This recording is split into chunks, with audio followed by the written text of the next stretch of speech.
Welcome back to the Searley Talks Warriors podcast, brought to you by our sponsors at Ortex. On today's episode, I'm joined by one of our big ball runners in the middle, a cult hero and fan favourite, Mr. Backfence, Bunty Afoa. Cheers for jumping on, bro. Thanks for having me. What's up, fams? Let's kick things off with how it all started for you. An Auckland boy, how old were you when you first got into footy, and who was your junior club? Yeah, I got into footy a bit late. I grew up being a ball boy for my brothers. And then probably around age 14 and 15, I started playing some local footy with just Marist. And then I was at Bear School, but then I went to Marist just to play about 2 years. And then where I kicked off was at Mount Albert Lions. I played about 4 or 5 years at the junior grade. And then I went to Point Chev. I wanted to play against the older boys. I think I was around 16 and I wanted to play for under 20s. And then, it was a good challenge for me at that age. But yeah. And you mentioned you started late. That's real late. Did you play any other sports growing up, bro? Or were you mainly just watching the brothers run around? Yeah, I was mainly watching my older siblings. I've got 9 brothers and, my parents, it's, in a Polynesian family, it's pretty hard to try and commit to everyone's footy. But, when I was growing up, I used to watch my older brothers and, they were my biggest role models back then. And, they still are. But yeah, I started around 14, 15, so yeah. That's unreal, bro. 9 brothers. And then you mentioned you went and played for Point Chev. Were you kind of always in rep teams growing up, or how did you get first noticed by the Warriors? Well, I went to St. Paul's College. It was a big league school there. Yeah. And, a lot of greats come out from that school. But the Warriors picked me up when I was playing for Mount Albert Lions. And, they approached me and wanted me to join their rookie program, the academy program. And then, just carried on from 2014 all the way to now. So, yeah. That's unreal. And you mentioned 2014, you were in that Warriors NYC side that won the comp, coming off the bench to beat the Broncos. As a young lad, how was that experience, bro, playing in the grand final? It was a bit unreal. That was probably my first ever final I've ever been to growing up and playing footy. And I had to be on a big stage too. So, Polynesian boy coming from Auckland, you don't really see that much stuff happening. And then, I got to go on the big stage and then experience that kind of footy. So, and then play with a lot of some good talented boys. So yeah. And you had a pretty successful NYC career as well, 2 years there, over 60 games. Do you think it was beneficial to your footy, and would you like to see that competition brought back? Because I feel like it was a pretty cool stage for some young guys to show what they've got. Yeah, 100%. I'm all for the under 20s. That was a great program. It got a lot of the young boys ready for, the big stage for NRL, and especially for our home-based teams. You want all our talented boys to stay home and try and play for the Warriors. But you see a lot of our homegrown root players, they're all coming over to Australia, and it's a bit sad to see them come here. And you want to build your home team up and keep that footy, that kind of footy back at home. So yeah. And 2016 was a big year for you after you left the NYC side, signed with the Warriors for 3 years, and then round 17, you made your NRL debut against the Gold Coast at only 19 years old. So how did you find out you were going to make your debut, bro? And no doubt that was a pretty proud moment for you and the family. Yeah, it was a bit of a shock. I think it was a Friday night. Ryan Hoffman got sick. And it was about 12 o'clock. Andrew McFadden called me and said that I was going to debut the next day. And it was at 12 o'clock at midnight too. It was a late call. And, I was getting ready for Cup. And then, he called me saying that if I was ready for NRL. And I told him, yeah. But it was also a massive moment. It was Simon Manning's 300 game. Oh. And here's me coming in for my first game. And to play alongside, the great, the Warriors is awesome. So, yeah. That's unreal. And do you reckon it helped ease the nerves not finding out till midnight? You didn't have all week to think about the game? I reckon, no. Once I got to the field, I was a bit nervous. Yeah. No, I didn't want to let the boys down. It was a special occasion for one of the greats of the club. And, yeah, I was a bit nervous going into the hotel when they told me, and then I was like, oh, I'm just gonna do my job here and keep it simple. And did you have like a welcome to the NRL moment in that game, bro? Your first game, you run out onto the field. Was there anyone in the opposition or any moment where you thought, shit, I'm in the big leagues now? Oh, nah, no one knew I was gonna debut until I ran out. Yeah. Until I think we were warming up and they're announcing the team, and then a lot of my family members were all shocked because it was a bit last minute too. So when they see my name come out and I ran out of the field, everyone just went crazy. And I was just like, it was a bit unreal. I was like, I was a bit shocked. So yeah. That's crazy. And to make your rookie season even more impressive, you made your international debut that same year for Samoa against Fiji. Growing up, was representing Samoa always a dream of yours? Yeah, it is. Now I wear my country proud on my sleeve. I'm a proud Samoan. And mum and dad are Samoan, and they're a bit emotional when I got called up to make my international debut for Samoa, and it was also in Samoa too, so that was even special too. So that was a big one, probably one of my highlights of my career. So yeah. Yeah, that's unreal. And in 2017 and 2018, you established yourself as a regular first grader. And in 2018, you played in all but 2 games as the club went through to the top 8. So how was that experience, bro, getting your first taste of finals footy at the NRL level? Yeah, I think we had a little drop there where we didn't make top 8, and then 2018 we made top 8, and a lot of the boys were just buzzing to see the club, finally, improving. A lot of our fans, and not just our fans, but as players, we always want to be in that top 4 or the top 8 teams, and to experience that little bit of finals footy, you always want to go back there again, and we're trying to work our way towards there, but yeah.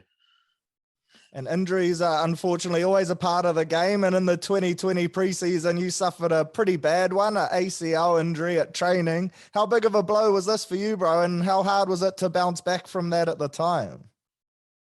Yeah, it was. That was my first ever serious injury I've ever had in my career. I've never got injured or usually get bumps and bruises and then carry on. But I didn't take it lightly, to be honest. I thought it was a joke.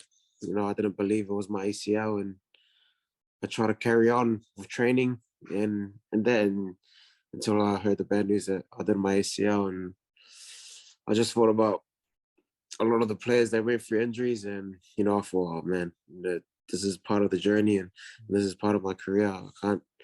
You can't go unscathed in this sport. It's a contact sport, and it was mainly a mental toughness kind of battle. It was all in my head, but yeah. You mentioned you pushed through. How long did you keep training for before you found out, bro? Because that's a pretty hard injury to run through. I think I carried on for another 4 weeks. I tried to push. I was trying to push, yeah, and Yeah. they told me I was still young, and it all worked out too. And they told me I was still young and I'll get the surgery, and it was 9 months, and then COVID hit. Yeah. And then it was just a big blow. And then I was, it's a good time. And then I just stay at home and just work on myself and get my body right first. For sure. 2021, the year after, you signed a 2-year deal with the club. Us fans love to see that. So how easy was it of a decision for you to stay a one-club man? Oh, I love this club. This club's provided me with everything I wanted. They accepted me for who I am and as a player, and I wanted to pay that respect and try to make that jersey proud. And I always wanted to stay at the Warriors. I always tell my friends and siblings that I wouldn't want to play any other NRL team. I want to stick with the Warriors through the thick. The club's going through a tough time, and I want to be a part of that team that's that path. They create that path for a successful team in the club too. So yeah. It's unreal to hear. And as I mentioned in the intro, you're known for your hard ball running, especially off kickoff. So what's your mindset like once you get your hands on the ball, bro? Because running full speed into some pretty big bodies out there week in and week out, it can't be easy. But yeah, sometimes, well, to be honest, I just want to put my body on for the boys. If if I don't take that carry hard and try and bring a bit of energy to the boys, it will have a flowing effect. But in my head, I just want to charge, the boys hard as I can. If I get hit, then, I'll just get back up and try to do it again. So, yeah. The man. And are there any areas in your game that you will look to improve on, or are you pretty comfortable with where your game's at the moment, and is it more just about consistency? Oh, it's a bit about both. I want to evolve my game a little bit more on ball playing. Yeah. I see a lot of the teams try to tee up on me now. It's about they get about 3 or 4 guys in front of me to try and try to put a big shot on me. But if I can get a bit of ball skills in there and a bit of footwork and try and get that quick play the ball and try to create some ruck speed, not just for the middle, but for the edges, and and the edges will finish off with the try. So yeah. Speaking of the edges, you played a bit of edge at the start of your career, now more in the middle. Is there one that you prefer more? Nah, I'm middle. Yeah.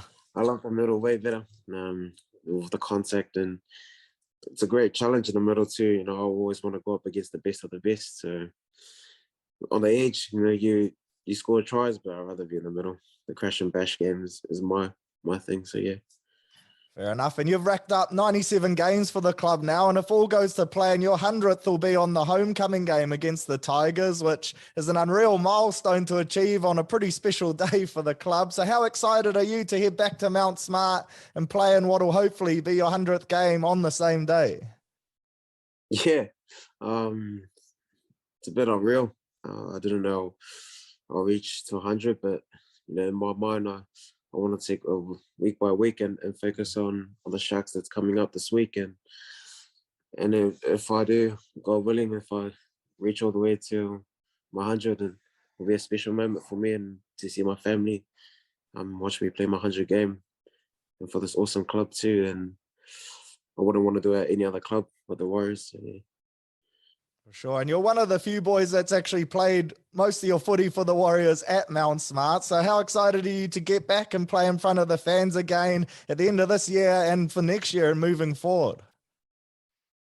Oh, we'll probably be a bit emotional. We haven't been there for about 2 to 3 years, and to see our loyal fans that have been there through, thin and thick, all the hard times, and to see them, I miss the cheering, to hear them cheering me on to run hard off the kick-off. It's one of the best feelings you ever hear. Yeah. That's one of the best feelings ever.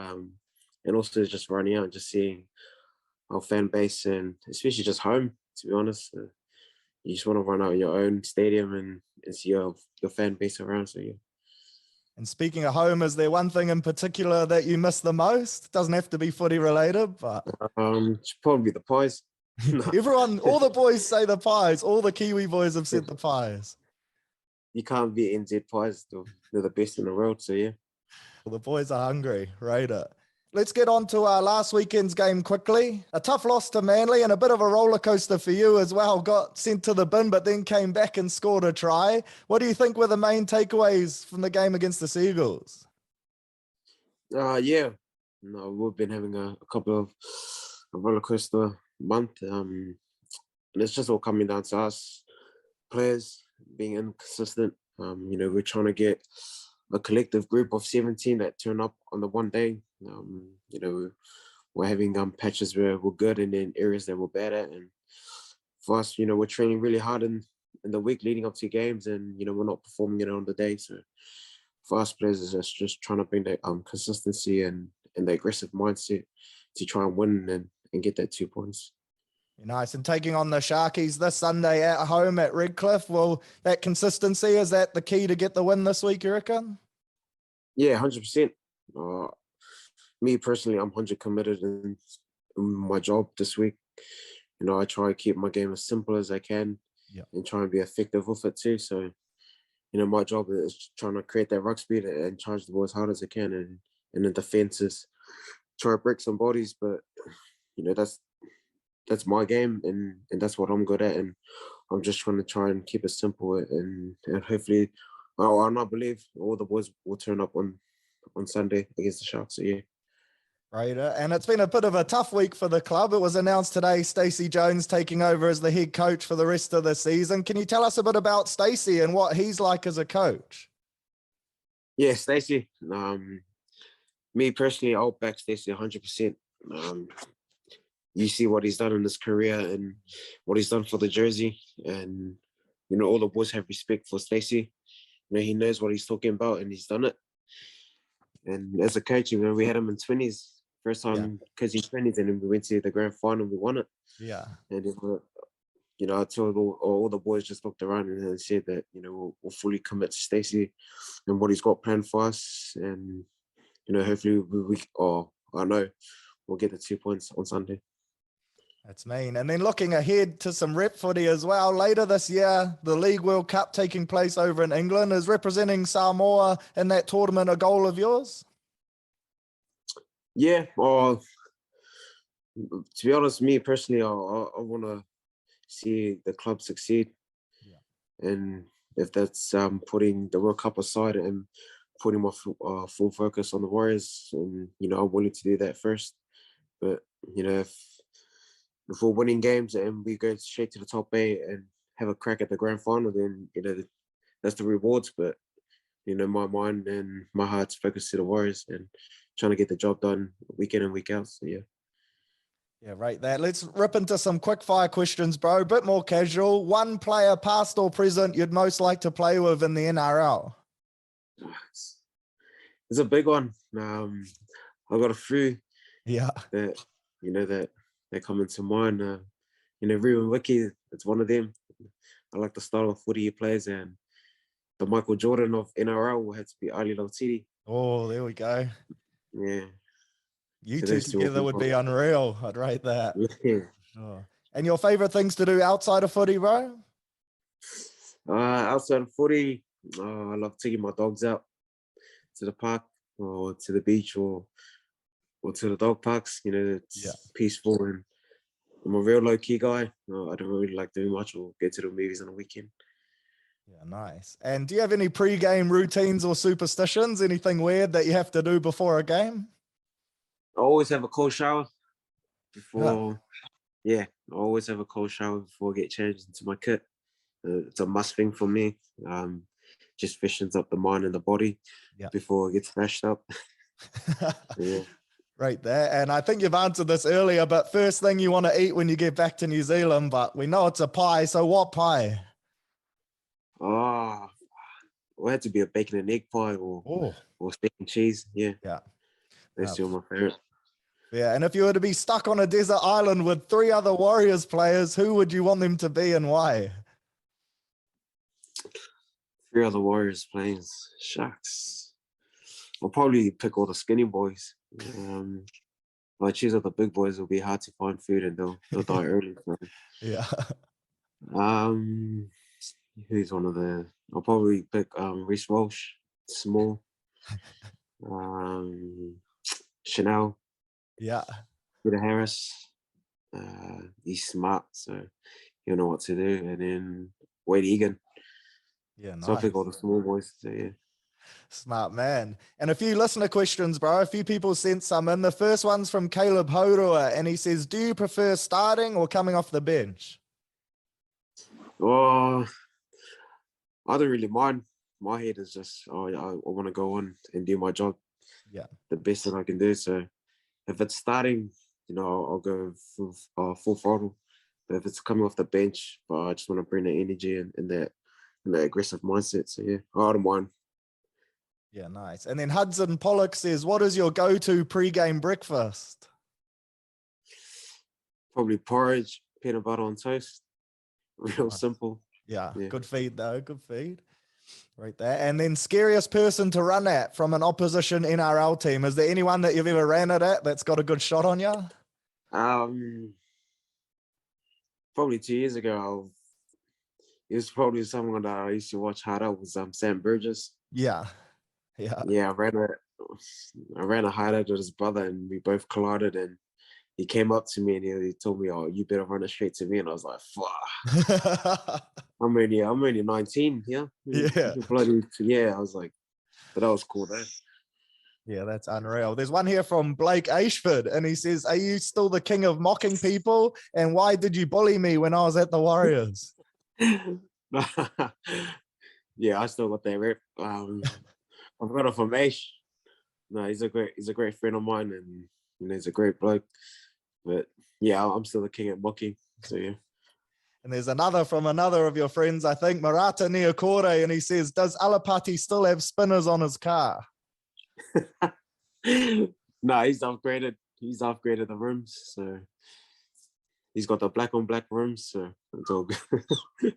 And then finally, it's not a question, bro, but I had heaps of people messaging in and saying they love your work and love watching you play for the club. So on behalf of them, thanks for everything you bring to the Warriors jersey. And we can't wait to see you back at Mount Smart in a few weeks' time, back fencing it in your 100th game. So thanks for jumping on, bro. I really appreciate it.